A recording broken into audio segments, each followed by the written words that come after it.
How's it going today, guys? Hopefully you can hear me okay. If you can hear me, maybe write something in the comments. Today we are going to be talking all things Fuji X-T4. So I am just going to invite our Fuji rep. And he should be on here in just a second. Hey, Jerry. there we are. You can hear me all right? I can hear you quite well. Okay. I look like a dork, but as long as the audio is okay, then we're good. Well, yeah. How's my audio? Am I okay? Sounds good. Right on. Okay, so Just some volume here. Right on. for anybody who doesn't know, Jerry is our Fuji, I guess you're our technical rep. Anything, questions that we have, any trainings, basically Jerry is our guy. So he's been nice enough to lend me his X-T4 for the past, I've had it for 2 days now, and I have put quite a few miles on it, actually. Been having a really good time, especially with this guy right here. The 200 f2 is pretty amazing. I was shooting some birds in the backyard. I was able to shoot some cardinals. I shot a rabbit, a woodpecker. So it was actually kind of fun to sit around and do something I've actually never done before, which is wildlife shooting. But that's the one to do it with. Yeah, definitely. It's such a sharp lens and so quick to focus, and it works really well with the X-T4 and the grip too. Yeah, definitely. So it was really nicely balanced with the camera, and I think why don't we kind of jump into that with the new body here. We do have a bit of a bigger body, and one of the reasons for that are these guys right here. Yeah, the new battery. So what kind of life expectancy can we get out of one of these batteries? How many shots are you thinking? So if we're talking like in regular, everyday shooting, you should get between 500 and 600 shots per battery, depending on how you use it. I mean, obviously, if you're a heavier user, where you rely a lot on the boost modes and things like that, you'll see some diminished capacity in that sense. But overall, a vast improvement over the previous battery. Definitely. I've been shooting it, I'd say I probably put like 300 photos or so on it. Hasn't dropped at all for me, so it's doing very, very well. I really do like that. I think that's a nice improvement overall, and definitely with all the mirrorless cameras. We need that. So comes with a little bit of a bigger body, but I found that it really fits the hand well. It wasn't like an XH1. I was kind of expecting it to go in that direction, but it really feels like an X-T3 still, despite its larger size. Yeah, but it does have a bit deeper of a grip, and I have the silver one here in front of me today, so you guys can have a quick look at how that one looks like as well. But yeah, it does have a little bit, and not just in the grip, in the overall body is a little thicker than the X-T3, which is right here. So you can actually see that the bodies are a little bit thicker, and that's also because of the IBIS as well. So now with this new body, in terms of weather sealing, we're still getting a pretty good seal on that? Yeah, it's pretty much the same you would expect out of the X-T3. So there's 63 or so points of weather sealing. You can still go to -10 with good efficiency, definitely. Can you guys hear the cat screaming in the background? Is that coming through? No, actually, I don't hear it. All right, he's going crazy. He's decided to do that right now. I'm lucky the dogs haven't barked yet, so we're okay. All right. So we're totally weather sealed, and with the articulating screen as well, this is totally sealed on top of that? Yes. Yeah, so there's no change whether you have it extended out or otherwise. It's still a weather sealed machine, basically. And and yeah, like you mentioned, the swivel screen, it's also a higher resolution than any screen that we've had in a long time. So there's like 1.6 million dots of resolution just on the screen itself, not to mention the 5 million in the viewfinder itself. Yeah, that's something I never really noticed until I actually look at the older version, and then you really see the difference. So, you know, the newest stuff always seems like, oh yeah, that's really good, and then you look back and you're like, whoa, okay, that's a vast improvement. Yeah, there's a few times where I've picked up an X-T1 versus say even an X-T3 at the time, and the night and day difference is dramatic. Still, X-T1 still is good. I love it, but yeah, there you go. Got the graphite edition there. Nice. Very limited. Yeah, but yeah, it's a nice one too.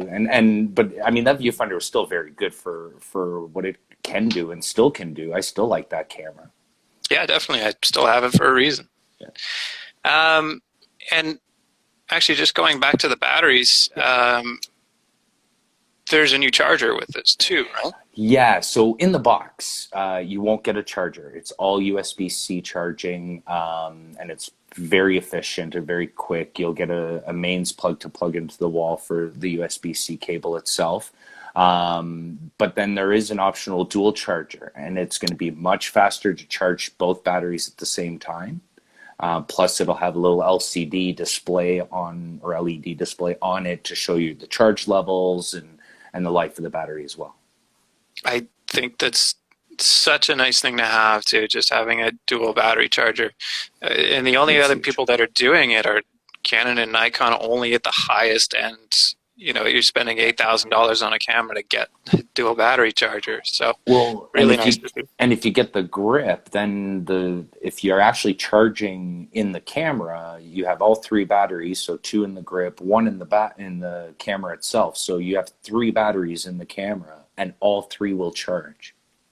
So when you plug it in, so there's pass-through charging, everything charges. You plug it in overnight, wake up the next morning, everything is ready to go. You have your 2 in the dual charger, you pick them up, and you're ready for the day. Cool. If you need more than 5 batteries in this battery, I'd be very surprised. Unless you're a heavy video user, then I won't discount that. Yeah, I guess the video guys, that's something they can look into. Probably AC power for that too. Well, there's power delivery through the USB-C, so you can use power packs like the Anchor power packs that you can use that send enough power delivery. It has to be a power delivery one to give it what it needs, but they can also charge those batteries in downtimes as well. Perfect. So if anybody wants to do time lapse, then you're set. Yeah, cool. Absolutely. Yeah. So I think that's kind of it. We're going to kind of show people the new body. Yeah. Hopefully they can get a good idea of what this looks like, and very soon you'll be able to get your hands on one. Well, hopefully once the store opens back up. Yeah. But these are going to be available as of Monday in Canada. Correct. Yeah, we're pretty excited about it. Yeah. So, new dials. I mean, you've got like isolating the stills and the images. I know a lot of people are really hyped about that part of it, and in the menu as well. So all your all your settings, rather, whether you're talking video or stills, are isolated to each other. So if I'm shooting an Eterna at base ISO for video at 1/60th, and then all of a sudden I need to take stills, and the lighting is just not appropriate for that, you can set your stills to, say, a classic chrome or classic negative and shoot in one of those modes, but then it doesn't affect your movie settings, which is really nice. So you can just jump back and forth and quickly. That's awesome. Yeah. And that's a nice place to have it too. It's really quick to switch, and I know that on the older ones it was under the ISO dial. Right. It was part of the drive modes. Right. Yeah. Just below that. Which is on the other side now still. So again, the dials are now isolating completely. So on the left side, it's all stills now. So your continuous shooting modes, your bracketing modes, it's all your still modes. And then on your movie mode, it's all movie related. Cool. And this is also the dual card slots. It is. And they're both the same. So speed-wise, there's no difference whether you're using 1 or 2, and you can actually do backup video to both cards now, so you can actually have redundancy for video, both the same file. Yeah. Well, that's really good to know. And now with autofocus speeds too, I know that there was an improvement, a pretty drastic one between X-T2 and X-T3. And again, I was shooting out in the back, seeing this pretty fast. Yeah. What exactly happened between the two cameras? Well, there's a lot of algorithmic, let's just say there's probably some algorithmic improvements hardware-wise with boosting and being able to boost and have more battery power probably plays a factor. But in all essence, I mean, it's the same sensor, same processor as the X-T3. So they're the same in that sense. Mm-hmm. Sorry, then the X Pro 3, not the X-T3. So it's the same algorithmic basis as the X-T3, not the X Pro 3, not the X-T3.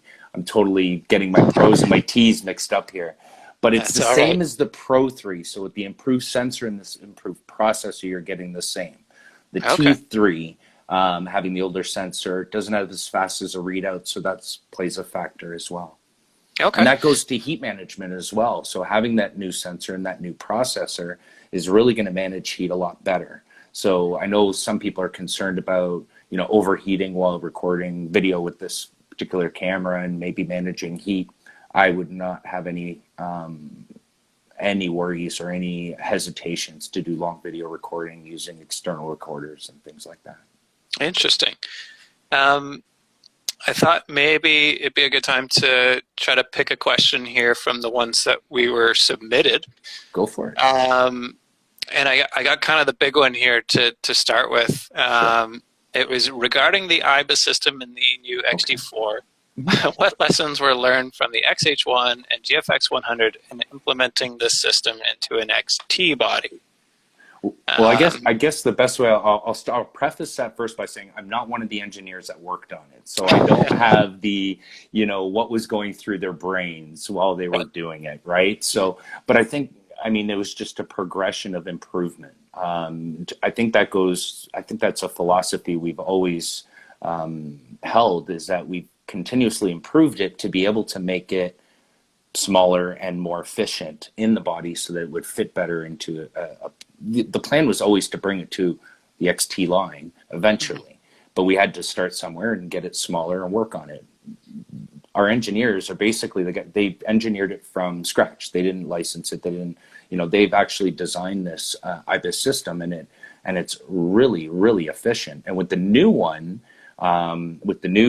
using magnetic stabilizers rather than springs and things like that, makes it even that much more efficient, that much quieter too when you're using the shutter and you hear the shutter shock. I find the shutter sound from this new shutter, which is also improved, plays a big factor in that as well. Yeah. Quickly, before we keep going, there's a question here in the comments that says, when is the X-T4 being shipped? They will be available as of Monday, so send us a DM if you're interested. We can hook you up with one. So to be specific, just because it's being asked, the X-T4 bodies will be available right away.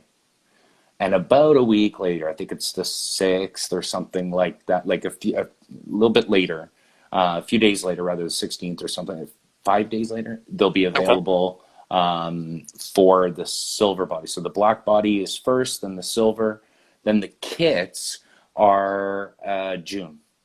Okay. So a little bit later. Let's hope, our disruptions are going to start easing off, and we're going to be able to, as you say, we're in Ontario here, we're easing off some of the non-essential service businesses are starting to open now. So that's really good. So you should be able to pick up the camera on Monday. If you're just looking for the body, the grip, the accessories, all that will be available on Monday. Awesome. Yeah. So please do bear with us while everything is delayed. It's just the way things are right now. Cameras are not at the top of anybody's priority list. So let's give everybody some breathing room on that, especially the shipping companies, because I know they're swamped. Yeah. But back to IBIS. I have a photo here that I took, and if you can see the truck in the background, there was a DeLorean parked on my street today. And the truck in the background is blurry because this was shot at half a second. And Yeah. You can see here using the touchscreen that it's, well, you probably can't see this very well, but it's very sharp. It looks really, really good for half a second. Yeah. That was very impressive. It was shot at f/22 in the middle of the day. So this is a magnetic stabilization system? Yeah, so there's, it's mostly there's, from my understanding, if I remember correctly, there's no real springs inside. It's all magnetic now. Yeah, so there's very little friction and contact going on when the IBIS system is running. That's cool. And you can do OIS plus IBIS. Yeah. A number of lenses. There's lists online that we could probably link up to. If you are interested in that, you can send us a message. It's on our product page as well. All that information is there as well, of course. But yeah, there's a number of lenses that'll work with. There's 5 or 6 lenses specifically right now, right out of the gate, that work with it, that give it better improvement. But you're still looking at about 6.5 stops, almost a full stop improved over the H1. Right. As far as efficiency stops. So that works really well. As far as, because some of the lenses only have 3-axis versus 5-axis. So or 4, I think the max is 4. The 80mm macro has 4-axis on it. And that one the IBIS will pick up the 5th axis that the lens can't pick up. That's really cool. I was actually shooting with the 80 last night. And again, shooting handheld macro is not something that I would recommend. If you can get away with it, then definitely use a tripod. But shooting some very, very small watch movements, and this is cropped in a little bit, but incredibly sharp detail. And I think this was shot at maybe 1/25th of a second, which is not the most ideal range to be handheld, shooting something very small. But just really, really high performance stuff from that stabilization working in conjunction with the body. It's really cool to see. That lens is so sharp. I love that lens. It's crazy. It's crazy. And you can put it with the, is it the 1.4 teleconverter would work with that as well? Yeah. Yep, the 1.4 tele works with it. You also get the extension tubes too, if you want to get a little closer. And it will still autofocus and whatnot, and stabilize.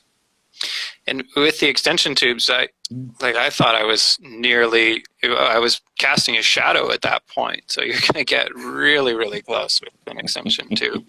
You can, because it allows you, without the extension tube to begin with, there is 1-to-1 with that macro lens. So it adding the tube just allows you to get that much closer, that much more magnified as well. Yeah, that's a lot. Yeah. So we covered IBIS versus XH1. That was one of the questions, or follow-ups to that question. So we have 1.5 stops, was it, or a full stop? Better than the XH1. But let's say a stop and a half. Most of the lenses on the XH1 were about 5. There was only, I think, one lens, the 35-1.4, this little guy, that could do up to 5.5. I think that was the only one. The rest of them were in the 5 range. So now this, let's say a stop and a half improved. Yeah. Okay, cool. Effective. And let's see here. We got a little bit of that. We got a question about a new film simulation. So with every camera previously, we're pretty much always getting a new film profile. So we had Acros in the X Pro 3. Is that right? Actually, Acros went further back. Pro 2, correct, yeah. And then we had Eterna in the XT3, or was that the XH1? That was the XH1, and T2 got it after. Did it get it after? Yeah, I don't know. There's so many firmware updates now. That's the crazy part. But what's really, when we talk about for video, like Eterna Beach bypass, which I believe is the one that you're about to talk about. It's a really interesting look, and the LUTs are actually available now. You can download the LUT and start playing with that beach bypass filter. Say that 10 times fast. I'm Yeah, that's tripping not up an easy over one. it. But that bleach bypass processing is just a really neat cinema look that some people have asked for as something different to add to our color scheme, and it looks really neat, and that's just another one that's added as well. Yeah, from what I played with it just a little bit, and I thought it looked really, really nice in low light situations. So if you're shooting sort of dusk and dawn, it came out really, really cool.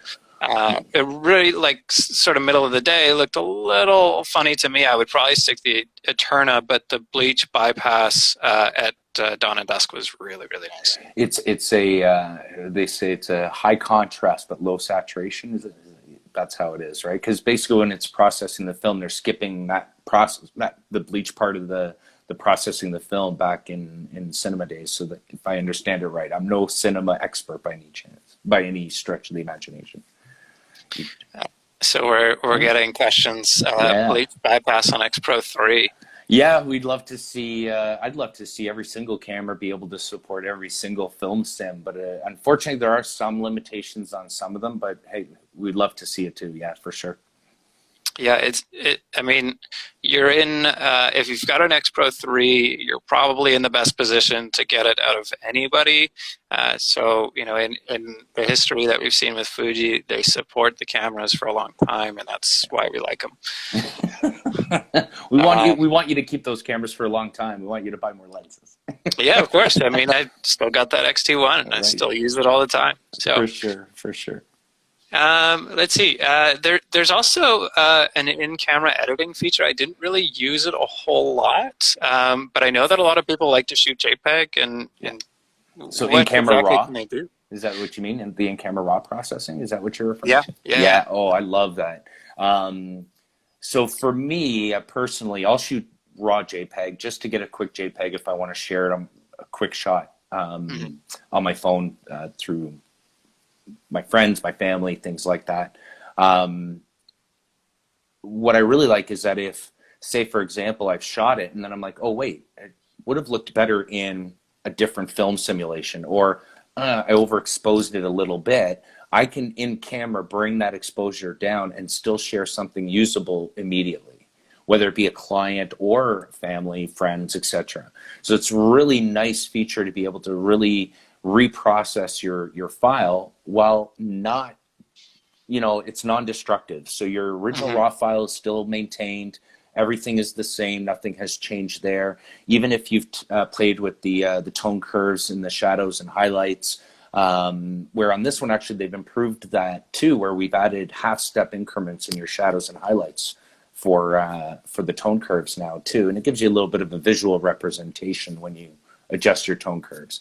But even if you've done all that, you're doing that again if you need to, and you can bring it all back to zero to the original as the camera shot it, if you needed it. So it's a really nice feature. I know myself, oftentimes, and I know I get kind of scoffed at a little bit, but I don't keep my raw files. I process my JPEGs, and once I'm done, I don't have enough hard drive space in my life to warrant all that raw files. So often I'll just get, as soon as I see what I like, I keep a large fine JPEG, I back it up in a couple of places, and I'm done. So, but I do shoot raw so that I can have that flexibility to reprocess it, whether it be in camera, Capture One, Lightroom, whatever. Sometimes I do need to do that afterwards. So you have like a visual layout with that, and then a curves that you do via the touchscreen. You're just sort of dragging it, or well, if I you're, haven't tried it yet. have you played with it at all? No, that's one thing I haven't Yeah, gone it's actually really, really neat. So first thing is it's in the image quality, so it's in the first menu, or in the second page at tone curve, and you just use the you can use the touch screen if you want, but I find it easier to just use the joystick up and down and change the numbers. But then you'll see the curve actually turn or change as you adjust your shadows, adjust your highlights, And then the live view will also show you a live representation as well. So right now, this is what, yeah, that's what yours is showing. Yeah, that's what mine. So I have it so that my menu is actually transparent. So are you in the raw processing? You're in processing. Yeah. You're in playback. Yeah. So I'm in live. So you can do it in both. That's live. It's just, am I underexposed? Oh, or you have a lens cap on? No, maybe you're underexposed. It could also be the way you have your menu set up. So you can also customize the menu so that they're trans. Oh, you've got it transparent now. There you go. Yeah. Yeah, that is very cool. So you can actually see the scene, see how it changes as you go. Absolutely.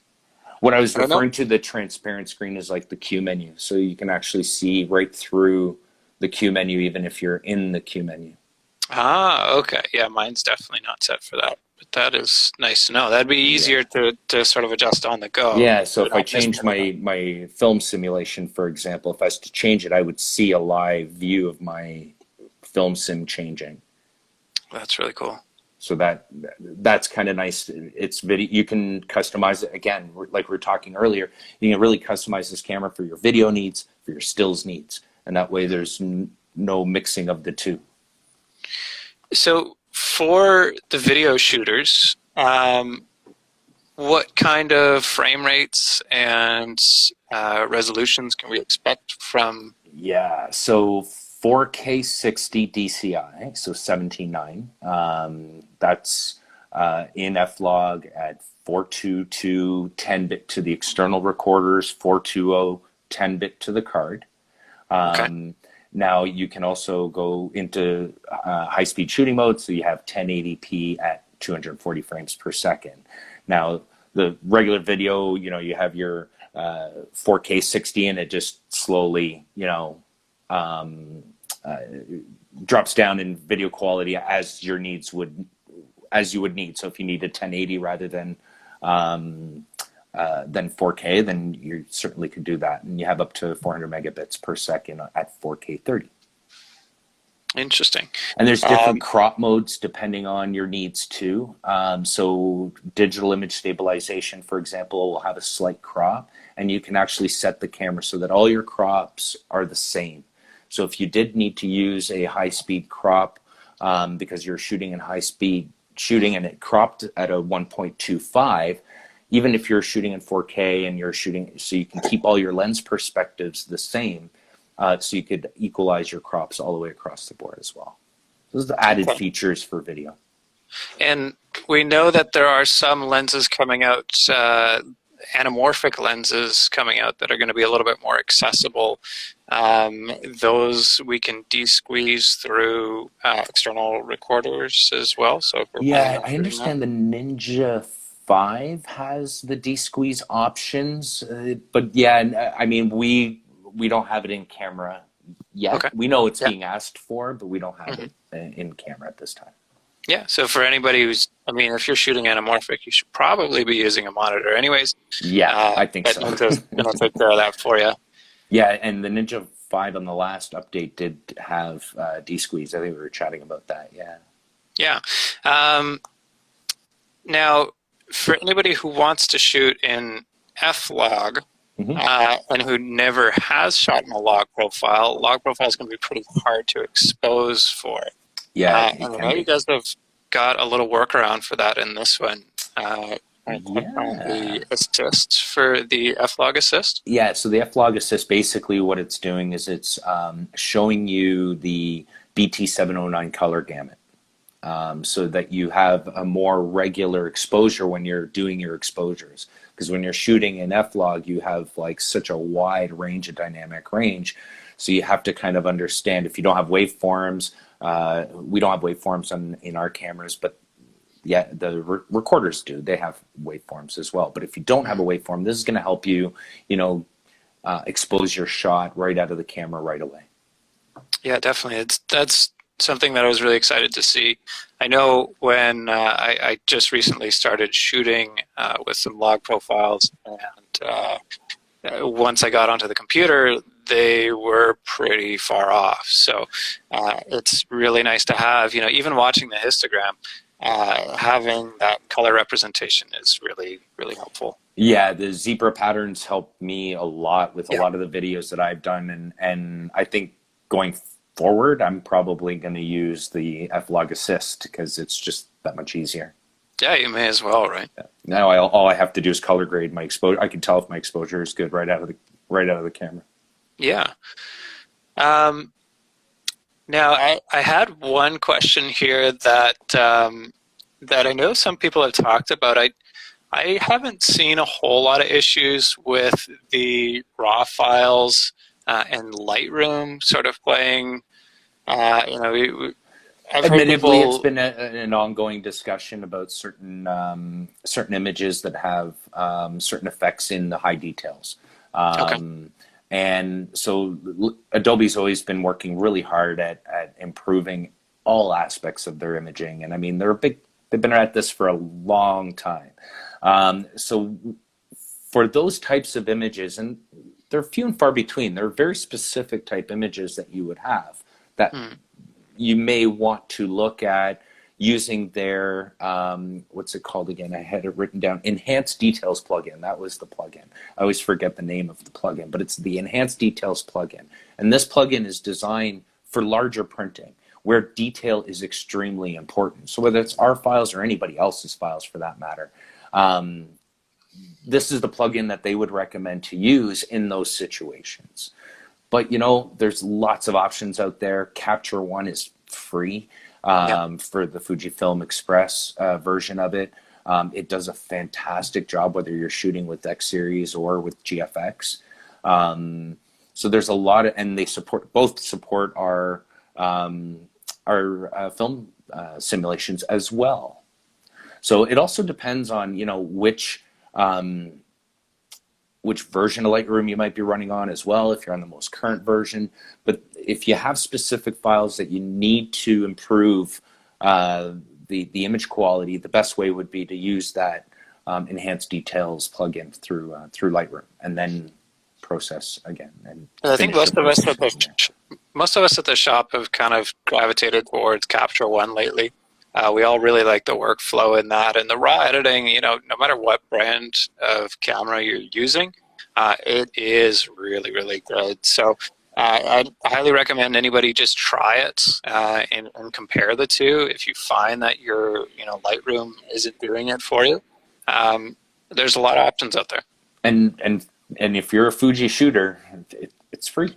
It's free to try it out, at least to do your raw processing. It does, the free version, the Express version, doesn't allow things like tethering and a few other advanced features. But yeah, just basic raw editing. That's all most people need, anyways. So yeah, that's great. We got a question here in the chat. That's will the grip for the X-T4 be released on Monday as well? Yes, all accessories should be available on Monday. So definitely, yeah. Get your grip order in. Get an extra battery. Batteries will also be available for you to get at the same time. Hopefully we have enough. Hopefully the batteries don't become like toilet paper. People start hoarding it. I don't think so. I think it'll be pretty good. I think our supply will be really, really good. Yeah, that grip is just amazing. I love it. The battery charger, the dual charger will also be available. It's super comfortable. One thing I noticed that's really cool here as well is it gives you a little headphone jack on there as well. So if you're monitoring audio and you don't want to go through a dongle in the USB-C, you can get that on there. But if you don't, most phones now are kind of getting the dongle, so you'll go through one of those and you can still do it. Absolutely.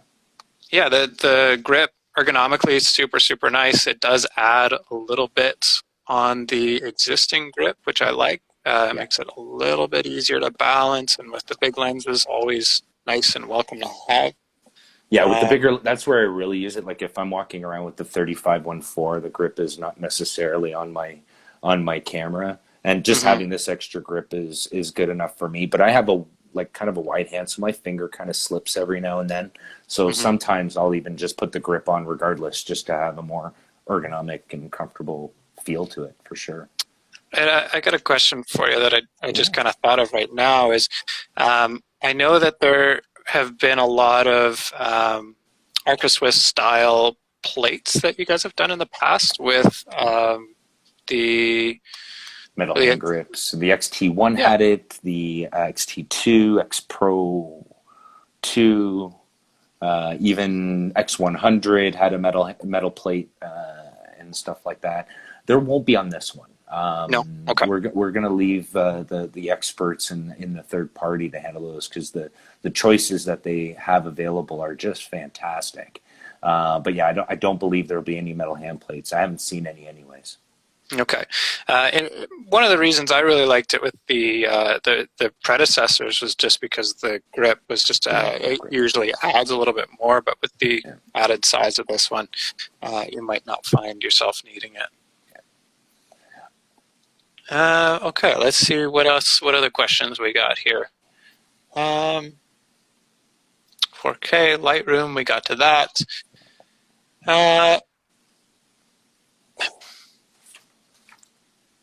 Let's see here. We had a question asking if a customer is going to purchase the 80 millimeter F28 Macro. We already did touch on this a little bit. Yeah. And they're wondering about the extension tubes, the MCEX11 and 16. Yeah. Are they worth getting? Do you think that some people might enjoy that? I have a few guys that, like you earlier, you showed the picture of the watch, for example, for fine detail and being able to get really, really close is important. 1-to-1 is not as important as it was back in the film days. But getting closer always is cool. And if you're doing insects and being able to get really close and shoot wide open, they're worth getting. The look, the bokeh, and being able to get that much closer is just fantastic. And they do autofocus. So if you just have to get within what the focus range is. There's like a range of focus from the minimum to the maximum when you have the tube on. So you just have to get within that range, and once you're kind of in that range, then you can use your autofocus, use the smallest point if you need to be really, really accurate, or manually focus if that's what you need to do. And with these mirrorless cameras and with the X-T4, you can get a depth of field preview while you're focusing, so you can actually see the exact representation of where your depth of field will fall. So if you're doing product photography and you need to make sure that logo is sharp from beginning to end, you can see exactly where your focus point is. So you only have to take the shot once. Yeah, and I've had a few clients pick these up, and then they get home and they say, it's not working, it doesn't focus. So if anybody's picked one of these up and you're not getting it, you're not close enough. They get so close. That's true. Just get closer and see if it works there, because it probably will. Be careful not to run into whatever you're shooting. It might hit. It can. Yeah, they can get really, really close and really well magnified, and the image quality out of that 80mm macro, it's super, super sharp. We did have another question here in the chat about they wanted to verify that with the grip attached and the USB, they're charging all 3 batteries at the same time. On the X-T4, yes, 100%. Yeah, and that's and if you actually look on the grip now, so if you compare it to the X-T3 grip, it actually had an AC power jack to it. This one does not. Right. So it's all USB-C. All power is done through USB-C. And then we got another one. Super quick lowdown on the new battery. Oh, right. Yeah, no problem. Let's get back to that one now. Yeah, so it's a new battery. So it's up to, let's say, 600 shots under, basic normal conditions. And then depending on what kind of boost modes you put in, it'll be about 500 shots. So it is a bigger battery. It is situated a little differently than the previous battery. So I think it's a little further away, too, from all the components. So it may not be a heat issue at all, I don't think. And then in the grip, you can put 2 batteries. So now you're getting almost 1,800 shots, say, out of the camera. I think I missed another question here. Was will the grip for the X-T4 be released on Monday as well? Yes, yeah, all the accessories will be released and available with the camera. And you might be surprised. You might want to check out your favorite lens. It might be something you might want to pick up at the same time if you're missing a lens. So maybe some sales coming. Maybe. I don't know. Maybe. You didn't hear it here. Check it out when you pick up your camera or when you're about to get your camera on Monday. Yeah. So if anybody is interested in picking one of these up, I'll repeat this. Just send us a DM. We are taking orders on that. You can call us on Monday if you want, and we can see what we have. Monday, we are going to try to do a few curbside pickups if you're looking at picking one of these up.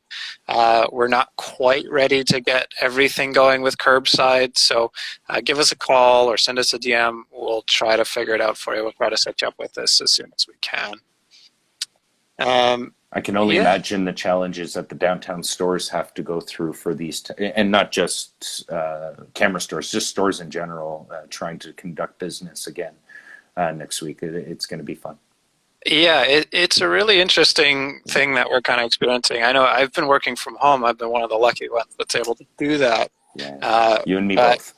There's a lot of people right now that are behind the scenes and they're working really hard. They are really, I think, you know, we sit around at home and we just do online shopping, and there are people behind the scenes that are making that happen. So yeah, for sure. Bear with us if there are any delays. It's kind of crazy right now. Yeah, everything's a little crazy right now for sure. Yeah, definitely. And Fuji in Mississauga is still operating from home. You guys are working from home, everybody? Yeah, so the majority of us, we do have some essential services at Fujifilm. We do have a medical division. We have a graphics division for packaging for those essential services. So we do have some businesses running, but you know, things like camera distribution obviously is just starting to now loosen up, and we're able to start doing some preparation for supporting curbside pickups and things like that. Awesome, yeah. Can we tip the staff at Downtown Camera? We don't accept tips. And right now, normally I would say bring us treats, bring us sweets and stuff, but even now, don't bring any food. Just we'll be happy to see your faces. I think even under a mask, we'll be happy to see your faces. Yeah, it's through lenses is getting a little much. I think we're starting to long for that social interaction again. Definitely, yeah. I don't know if there was a whole lot more I wanted to touch on the camera. I don't know if we missed anything. If anybody in the chat has something they wanted to ask still, now is the time to do it. Well, we got Chris here. He's picking his up on Monday. Will we have additional batteries? We should. Yes. Yes, yeah. We will have batteries will be shipped as well and available when you pick up your camera, Chris, for sure. Okay, so Chris, if you do need some and you haven't put that order in with your camera, just send us a DM. We'll get those set aside with your camera when you come in. They'll be all ready for you. Yeah. When the repair center will be open at Fuji? Yeah, we're following the Ontario government's non-essential on that. So that still is slow process right now. So no, we haven't reopened the repair department yet.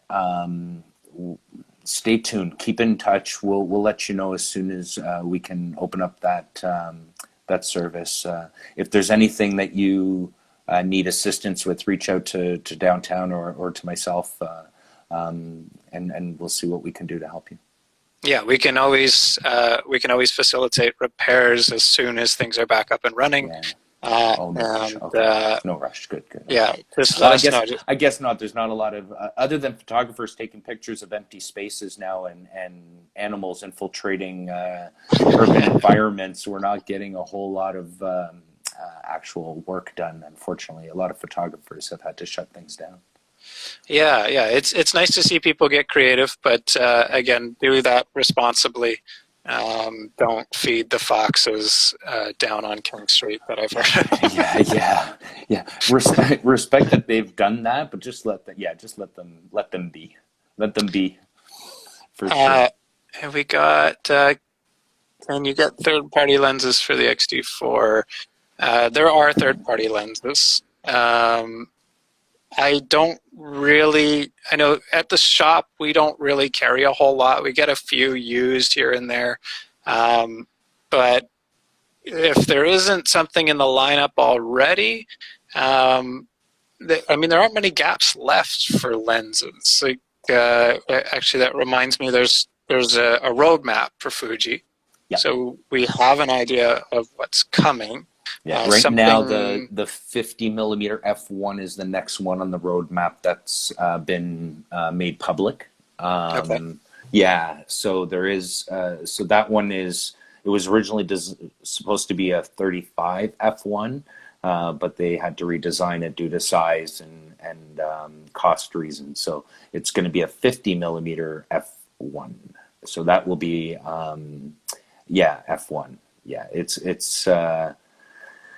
it's going to be interesting. We had some interesting discussions about that versus the 56 one too, and being a 75 mil versus equivalent to full frame versus an 85 equivalent to full frame. I think it's going to be so good. I think it's going to be just jaw-droppingly good. So I'm excited for that one. I can't wait till it comes. The more I hear about it, the more I hear, like size-wise, it's not too bad now with that one, and whatnot. But right now, the 50 f1 is the only XF lens on our roadmap right now. So they're still looking at updating that, I guess, when things kind of settle down a little bit. Okay. I can't imagine it would be much bigger than, say, a 1655, right? Yeah, there are some. Looking in the same range? I think, that would be about right. If you look at there are some size comparison images online. I haven't actually had the pleasure of seeing even a mock-up of what that lens would be, but there's a few pictures out there, and it's not. No, it's you're about right. It's maybe in that size range. It wouldn't be something like the 200 f2 that you've got over there. There we go. It's actually not even that heavy. I shouldn't grunt.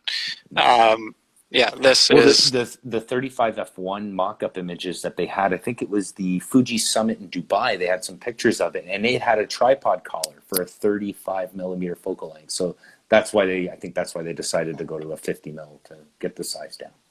Definitely, and it makes more sense for a 35 or a 50 that it's at least somewhat portable.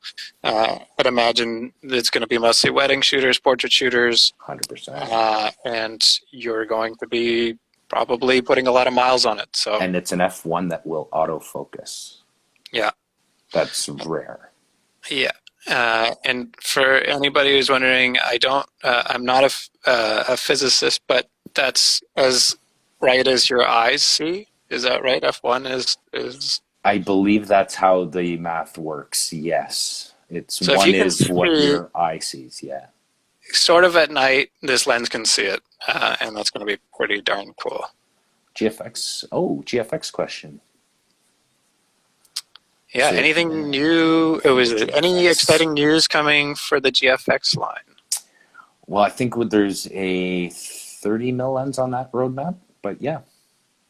So we have the 35. Is it 35? I've been out of the store for too long. Yeah, so there's a 45. 45. And then there's 63, there's the 50 mil pancake. That's it. That's what I'm thinking of, the pancake. Yeah, the pancake. Which is 35 nice. Equivalent yes. in full frame. It's a 40 mil equivalent in full frame, so 45 is your 35. So it's about a 0.8 crop factor. Okay. And it beats the hell out of Nikon's new Noct. Well, it'll be smaller too. It'll definitely be smaller. The Nikon one comes in a briefcase, and you definitely need a team to carry that. So be sure to pay your assistants handsomely if they're carrying that one. I'll Whereas the I'll Fuji, take a crop sensor any day. yeah, and that's something that we're seeing a lot more of too. Like myself, I kind of scoffed at the idea of shooting crop sensor for a long time. I shot, since 5D2 came out on full frame. I did all the Canons, I did all the Sonys, and now I'm just sort of coming back to this because it's giving me everything I needed. I don't need all of that in the size too. Like to compare the lineup of lenses, the 35 f2, the 16-2.8, I'd much rather carry one of those, and the image quality is, it's everything I need. It's comparable. And I mean, I've done, a lot of thought of, trying to push for us to go full frame early on. And when we came out with medium format, I was still like, oh, we should have gone full frame. But now, that was about 3 years ago when we announced we were going into GFX 3 years ago. Now, I don't want full frame. yeah, I don't. It's too big. It's too much for me. This part of the market there's a few things out there, but nobody has a lens lineup quite like Fuji right now. Yeah, that's a big part of it. The Fuji lens lineup is really good. Hopefully, we'll see some more gaps being filled, little gaps here and there being filled. I'd like to see a 300 f4 or something like that, prime cool. Long prime lens. I'd like to see a travel mid-range zoom similar to our 55 to 200, but maybe a little longer, although that 55 to 200 is still one of the best little compact travel zoom lenses. Like, it's an 80 to 300 equivalent. It's it's a really nice lens, sharp wise, size wise, and price wise. And this thing too, this 16 to 80 it's really, really good. I find myself shooting, I shoot a lot of trains, and they're moving towards me, so I like to shoot maybe really long as it's far away, and then I get wide as it gets close. This I found really, really nice. I think a lot of people, and with the new autofocusing system in the X-T4, with the wide, if you're in wide autofocus area where it covers the whole frame, it will literally, through the whole frame, will track that one spot, that one subject all through now. Whereas before it was more zone oriented. Now it's your single autofocus point can track, which is really, really good. We got another one there. Oh, they want a pancake, weather sealed pancake. Oh, okay. Oh, so now we're asking for refreshes of lenses. That's what we're asking for, basically. Yeah, I think something like a 27 with weather sealing would be kind of interesting. Well, yeah. I'd like to see some kind of. I'd like to see them come out with something, not necessarily just the F1. I'd like to see some kind of cool, unique stuff that is kind of niche, that is you only see in maybe one or two brands. Right. Yeah. Maybe a 28 5.6.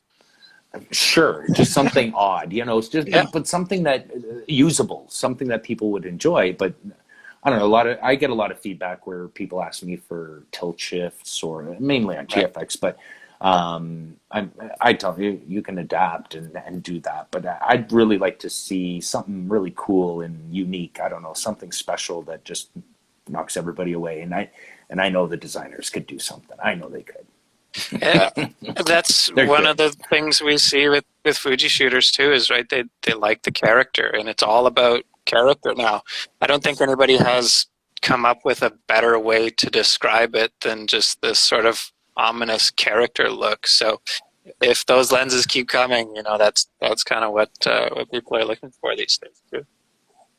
I love that they listen. All the video features, all the improvements that you're seeing in the X-T4, all this stuff is directly relative to seeking out that, that information from,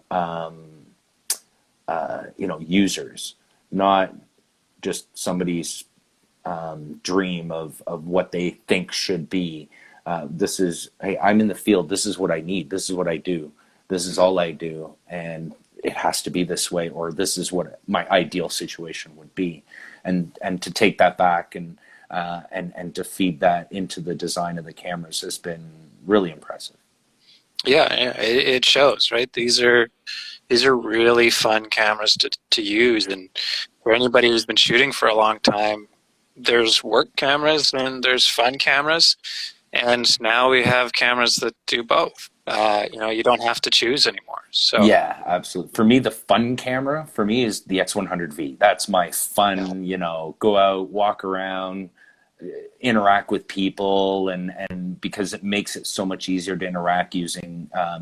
I can right eye shoot with that one, so I keep both eyes open. I'm interacting with my subjects, whereas the X-T4, that's the one that I'm going to take if I'm trying to document something from maybe a distance. If I'm doing my family reunion where I want those candid shots where I don't want people to know that I'm taking their picture as they're doing an activity. So there's the work piece for me. That's the T line, and then there's the fun, just being social type, and that's the X100V is definitely that one. Yeah, and I think I'm kind of going in this direction for even just the fun camera. That the little f2 prime, the 16-2.8. Yeah. Like I was saying, like the 35. The little 35-1.4. Yeah, it's really, really good. Well, my next little project is to do some fun with our new Acros film. I think you guys have some of the new film now in your store. We do stock it. We do have it in stock. You can get it. We have it. Yeah. Yeah, and I want to do a digital versus film comparison for not only the new version, but I still have a couple of packs of the old version in my fridge. So doing the, so I'm gonna have to come down and see you guys and have you guys help me process that stuff. I think I have something related to that right here. There you go. 1600 sealed in the can. Wow. That's I don't think I'm ever going to shoot it. It's going to stay like that forever. Oh, no way. No way. Oh, that's so sad. I can't get myself to open it. It's still sealed. And well, I found an old camera an old film camera that my dad had and whatnot. And so I wanted to make sure it worked. So I found an old roll of film that's probably almost 30 years old now. So we'll see how it exposes. I'm not too optimistic, but we'll see how it works out. Well, you know where to get it processed. You got it. For sure. Well, I think we're about to get cut off now. Instagram does a pretty drastic cutoff. Oh no, that's okay. So thanks so much for joining us. It was my pleasure. It was really nice to have you join us and talk about this awesome camera. Again, if you want one, send us a message, send us a DM, call us. We are closed right now on the weekends for the time being, but give us a shout, and we will try to get one in your hands. There may be some sale stuff coming. We don't know, but maybe. Just check Downtown Camera's website in the morning before you head in to pick up your camera. Let's do that. How about that? Yeah, Monday. Who knows? Things could happen. Things change in very quickly in a few days. Absolutely. Yeah. Well, thanks so much for joining us. And if anybody has any questions, send us a message. We can always pass it along to Jerry, to Fuji. And this is what they're looking at. So, for the next cameras, they're looking through these comments, and that's why these cameras are so good. They're listening to you guys. We appreciate all the feedback, whether it be through these channels, through our YouTube channel, through email submissions. We do listen, and we can't get better without listening to the feedback. So thanks for having me. I really appreciate it. All right. Well, we'll see you soon, hopefully in the flesh sooner rather than later. Looking forward to it, Pierre. All right, be well. You as well.